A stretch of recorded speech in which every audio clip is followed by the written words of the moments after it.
You've never heard of me, have you? William Levin? William Terriss? No? Secret Service? One of the best. Oh, that's one. One of the best. No? Swordsman's Daughter. The Bells of Haslemere? Not Irving's bells, the other ones. More romance. Terriss the Tar, the swell of the ocean. The finest actor of our time. William Terriss? No? Nothing? Well, this is my gaff now. Has been since the 1880s, I suppose. But I've been properly rooted here since 1897. Talk about staying on the bill too long. Not that you know anything about that, eh? William Terriss? Ah, well, I was known once. Maybe too well known for my own good. Got me here after all. With you. Not that I don't want to spend my Saturday evening with you, but, well, you know, of course you do. It was my kind heart that did it. Always an eye out for the underdog, always looking to give another actor a helping hand up the ladder. And what a ladder it was. But you know that, of course you do. Prince was just one of many. Richard Archer Prince was the name he went by then. Perhaps you've heard of him? Still no? Goodness, what do they teach you these days? Has the theatre gone to the dogs? Oh, that reminds me of a funny story Hicks used to tell, that his father had heard from Grimaldi himself. After the Forest of Bondy, the dog drummer was all the rage in London, and Grimaldi was the man for the job.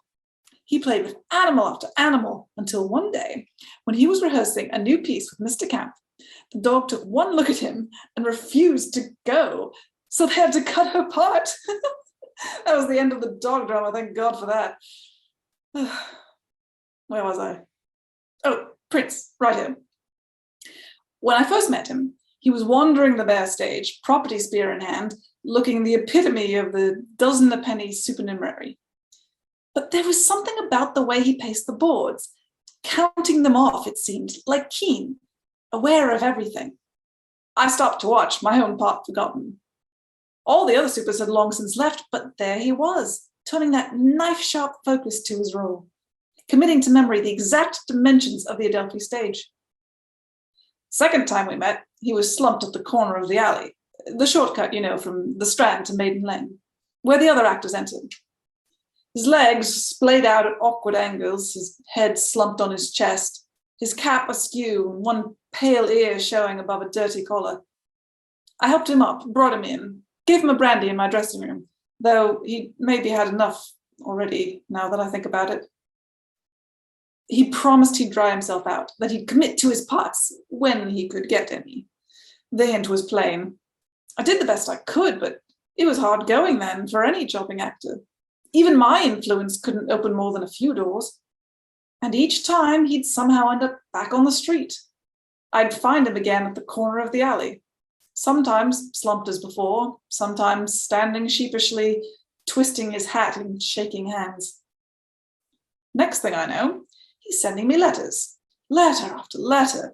I need your help. I can't work anymore. You ruined my career. I have my revenge. I thought nothing of it, of course. I'm the star of the Adelphi melodramas. If I had a penny for every letter I got begging or threatening or proposing, come to that, well, I'd certainly not have to tread the boards for my living now, would I? I remember clearly that day.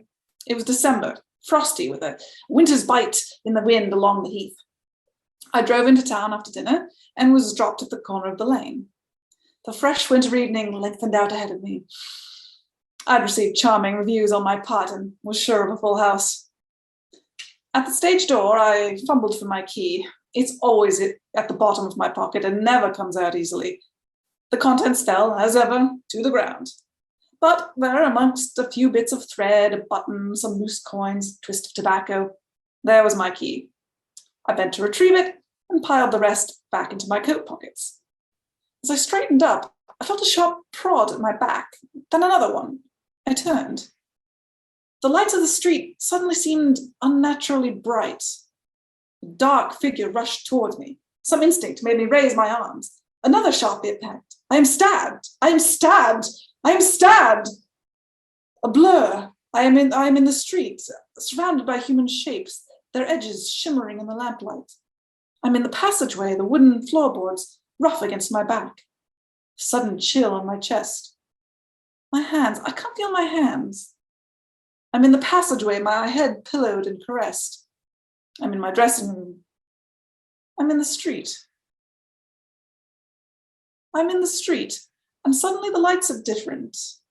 Suddenly the figures regain their edges. He is caught, Prince. I see it in the distance. They all leave. The actors and stagehands filing out in twos and threes. The manager locks the door carefully, turning to peer sharply over his shoulder.